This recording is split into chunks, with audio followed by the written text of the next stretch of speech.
Welcome back, everyone, to this section of the course on sampling. When working with data, we often are limited in our ability to collect all the data in existence. More likely and more realistically, we're really just collecting a sample from a larger population, and we hope to use that sample to estimate characteristics of the whole population. Understanding sampling well is critical for testing out potential business decisions or strategies. As I mentioned, it's unlikely that we're ever going to have access to an entire population of data. So in setting up ideas to test, we need to understand how sampling plays a role in our experimentation process. Now, a quick important note on this idea of sampling versus the entire population. It should be noted that certain modern technology companies with a billion plus user bases like Gmail or Facebook or Instagram or these other services, they actually contain a strategic advantage due to their scale of being able to conduct tests on enormous samples while only affecting a small percentage of users. So you can imagine that if you have a billion users or 2 billion users on a service such as Facebook, that if you want to quickly conduct a sample test, so to speak, on a million users, that is much larger of a sample than most other companies have.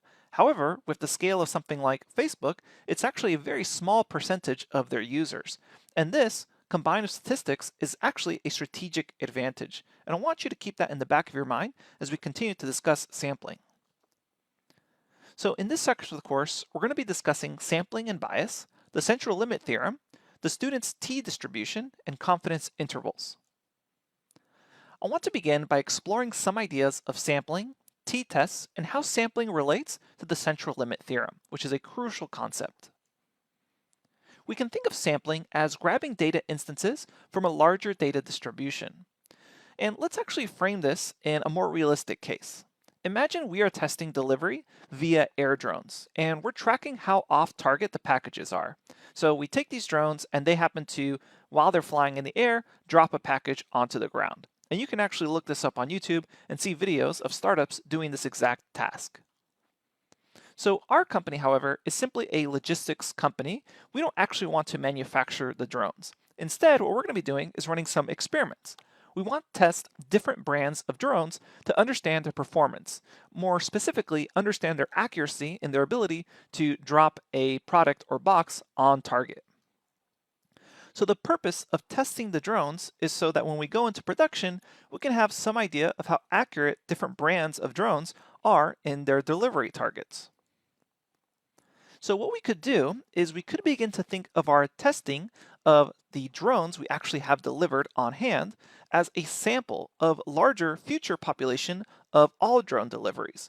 Because remember, realistically, we're not going to be able to test every single drone that we're ever going to buy off the assembly line. Instead, we are just working with a sample of drones that we hope is going to be representative of all the drones that come off the assembly line. So let's imagine that we're tracking the measurements of how far off the packages are, and we end up creating a sample distribution. So what we end up doing here is we run a bunch of tests, take some drones, they have a product, and then they drop it onto the ground, and we have a particular target that they need to meet. And what we're doing is we're going to measure the distance of how off they are from the target. This is made up data, but you get the idea. We're just measuring, hey, this particular drop was off by 100 centimeters. This next one was off by 110 centimeters, etc., etc. And for each of those, I'm going to draw a little point. And I could then further organize that data into a histogram. And that essentially creates a data distribution from real life experimentation. So I'm essentially now just counting how many drops were 100 centimeters to 150 centimeters off target, or something like that, depending on how you define your bins. But you can see it looks like I'm starting to build out a data distribution from my data of the drones. Now we can also see that in this particular example, if I were to randomly choose a single data point, it would likely be close to 100. So far, all these concepts that we've discussed, we've already learned about when talking about data distributions. But now I want to present two different scenarios and how the knowledge learned in this section can help us, basically giving you some motivation and framing of why sampling is so important. So let's imagine this first situation, or scenario one. Imagine we had some partners across the globe conducting their own tests, and they're creating their own data distribution for another drone. But now we have a problem. They forgot to write down the actual brand name. So they have all this data, but they're actually not sure what the brand of drone was. So using the idea of sampling from data distributions, would there actually be a way, statistically speaking, to see if the datasets were likely to come from the same population, that is the same brand of drone? Well, later on, we're going to learn that we can actually begin to treat this situation as a t-test, which is going to allow us to test to see if the sampling from both drones were likely to come from the same population. And in this particular case, that's going to be based off the results of the data distribution of dropping off from the target location. Do these drones actually show similar behavior that is going to indicate they come from the same brand of drones? And to be really specific, this is going to be a 2-sample t-test, but we'll learn more about that later. So the way this would really work is we would compare samples from the data distributions created from both drones and use what's known as a p-value to see the likelihood of being from the same brand. So we'd take the data distributions from the real-life experiments and we could actually begin to compare them. And as I mentioned, later on in this section, we're going to dive into mathematics of how to conduct such a test. But I want you to also consider another situation or scenario that sampling and t-tests can help out with. This particular situation was a situation where you can use sampling and experimentation to see, hey, do these two data sets come from the same population? Or what's the likelihood they come from the same population?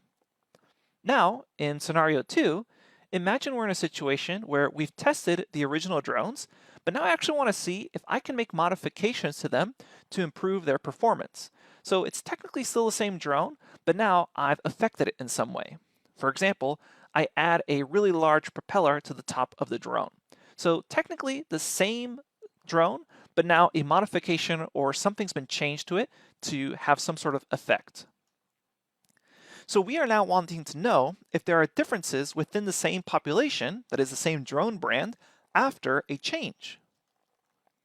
So this case is known as a paired t-test, and this is essentially to explore the effects of the change on the same population.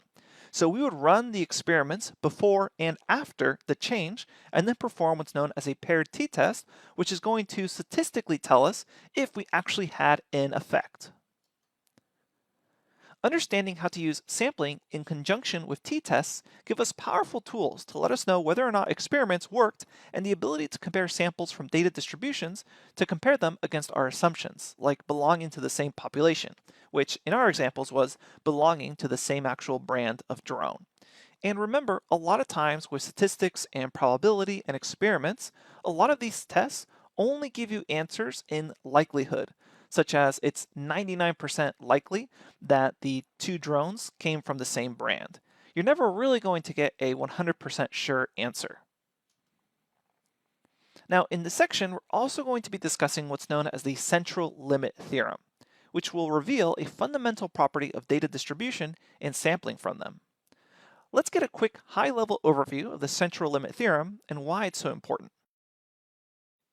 Formally defined, the central limit theorem establishes that in many situations, when independent random variables are summed up, their properly normalized sum tends toward a normal distribution even if the original variables themselves are not normally distributed. So that's quite a lot to take in, and it's a lot of jargon in there. So I want you to get a clear understanding by actually showing the central limit theorem in practice. So let's imagine that we have a data distribution that displays a bimodal behavior. Bimodal essentially saying that bi, meaning two, and modal for modalities, is kind of a fancy way of saying there's two humps on this particular data distribution.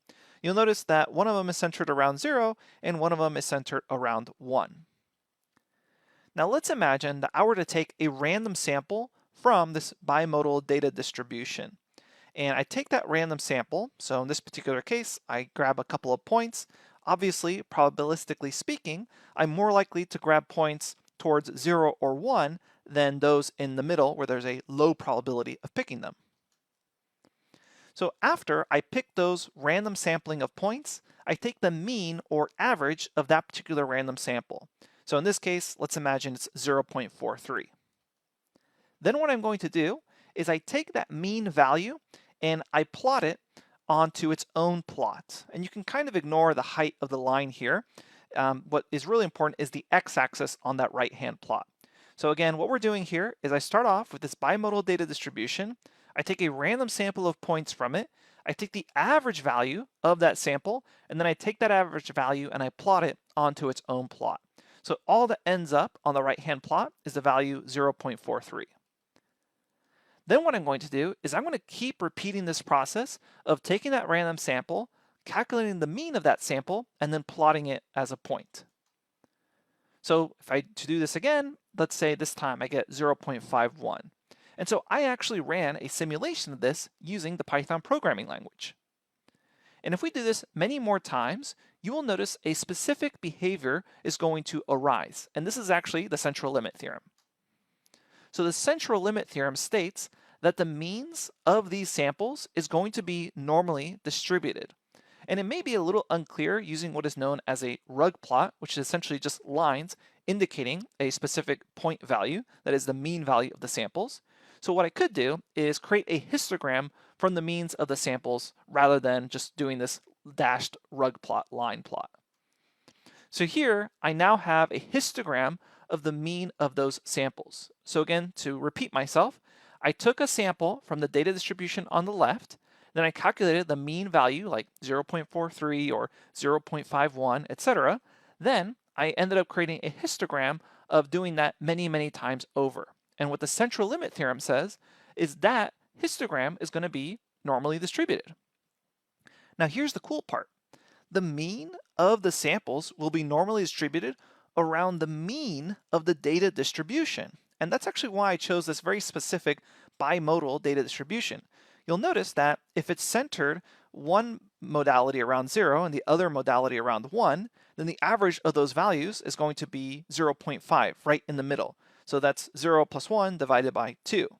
And if you keep doing these samplings and calculating of the means, you're going to get a normal distribution of the mean of those samples centered around the mean of the data distribution, which is why upon simulating this, you actually get a normal distribution that appears to be centered around 0.5. So what is absolutely crucial about the central limit theorem, or CLT, as you'll often see it shortened to, is that this behavior is true for almost any data distribution. One example exception is the Cauchy distribution, but that's a very unique distribution that you probably won't find yourself using in real life. So while this is a very interesting property of data distributions and sampling them, the next obvious question is, besides being a neat mathematical trick, why would this property actually be useful in the real world? Well, in the real world, you often don't know the true distribution that your data comes from. So think about this in terms of the entire population. You often don't really know the true distribution of the entire population. Maybe it's bimodal, maybe it's exponential, maybe it's normal, maybe it has various modalities, like any of these examples that I'm showing here. Well, with the central limit theorem, you can just say, well, I don't really care about that true population distribution, because I know if I keep sampling from this data set, calculating the mean, and then plotting that, then I end up getting that normal distribution around the mean of the original data distribution. So the central limit theorem allows us to disregard the original data distribution since we know the sample means will be normally distributed. And we already know the normal distribution has a lot of unique and useful properties for calculating statistics. So if the normally distributed means, I can then actually perform the t-tests on the samples, which is super useful. So let's continue to learn more about the power of sampling and how we can use it to conduct t-tests. We'll see you in the next lecture.